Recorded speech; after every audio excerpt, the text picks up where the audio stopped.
Hey guys, today I'm making 2 new recipes from this wonderful cookbook, Pizza Night by Alexandra Stafford. I'll be making Bufalina's shrimp pizza with roasted lemon salsa, Bufalina being a restaurant that inspired this particular pizza. And to serve alongside, I'll be making my mother's Horiatiki salad.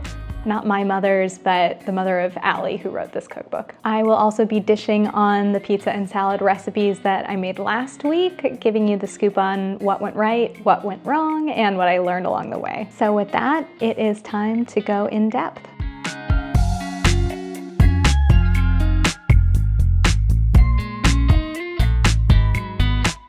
Hi, I'm Maddie Burton. I write a newsletter called On the Cusp, which is where I first wrote about my goal to cook my way through this entire cookbook. I'll be documenting that challenge in this video series so that you can join me here in my home kitchen where I will be making 52 pizza and salad pairings throughout the next year. In addition to being a cookbook club of sorts, though, this is also just a general exploration of the expected and unexpected joys and frustrations of going in depth on any hobby, whether it's cooking related or not. My biggest hope is that this video series inspires you to go in depth on a meaningful hobby of your own. You can follow along with this project by subscribing to my newsletter at newsletter.maddieburton.com or on YouTube. And if you'd like to cook your way through this cookbook along with me, I would love to have you. Below this video, I will include my own personal bookshop.org affiliate link where you can buy your own copy of Pizza Night and support this channel and this project in the process.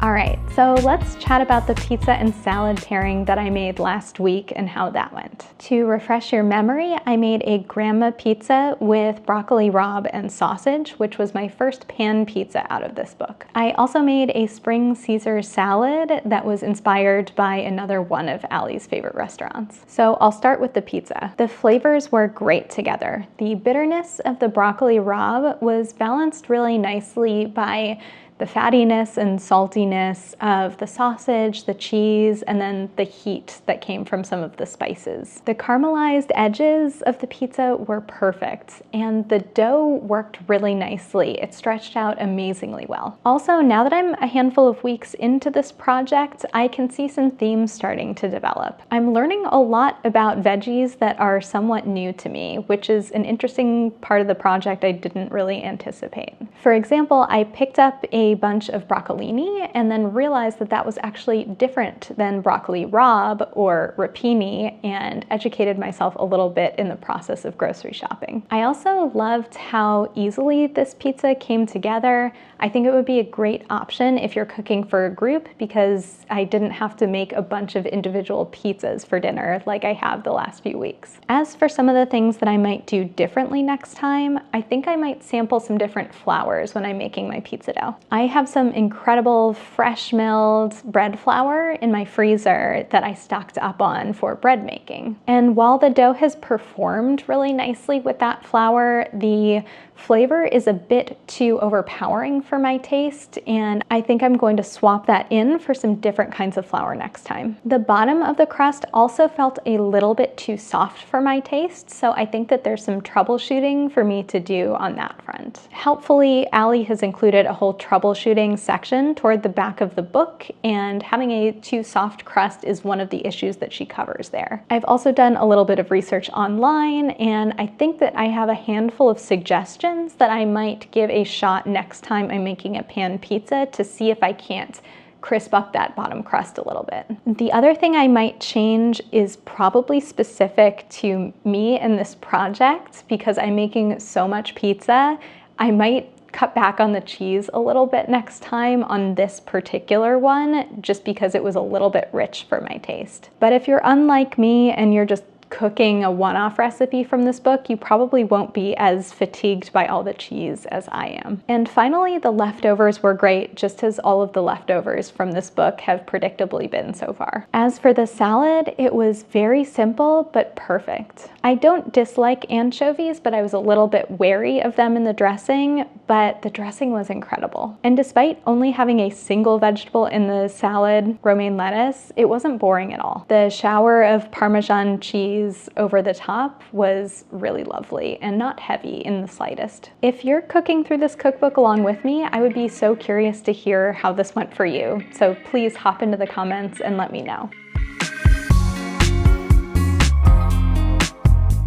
All right, as for today's recipes, as I mentioned earlier, I'm making a shrimp pizza with roasted lemon salsa and a Horiatiki salad to serve alongside. I continue to love the head notes of these recipes and how many personal stories are woven throughout them. And as I looked through both the ingredients list and the instructions for both recipes, I found some fun new things that I'm looking forward to trying out today, some of which are for the first time. First of all, I've never roasted citrus before. That's gonna be new. Same with putting raw shrimp on pizza. We'll see how that goes. The pizza toppings are a totally different flavor combination than I've ever tried, but I was encouraged to read that Allie's kids love it a lot. So I can't imagine that I will be any different. I'm also excited for a few things in the salad. The cherry tomatoes I bought are wildly sweet and at the peak of the season, so I'm super excited to incorporate those into a recipe. I discovered during last week's salad recipe that I love white balsamic vinegar, so I'm excited to have a reason to use that again too. Finally, using feta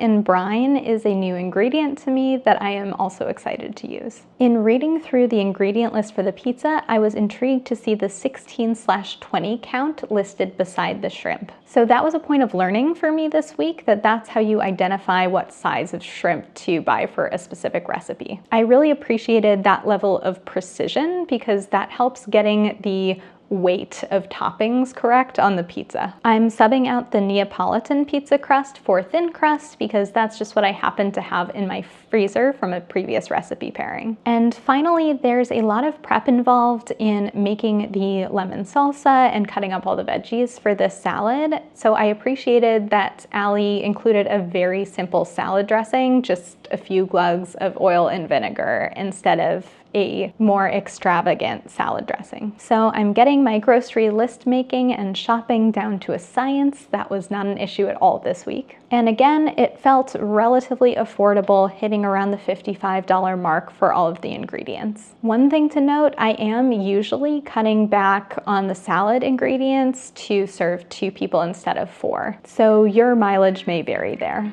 All right, enough talk. Let's make some pizza.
Next time, I will be back to share how everything tasted and make a new set of amazing recipes. I'll see you next time.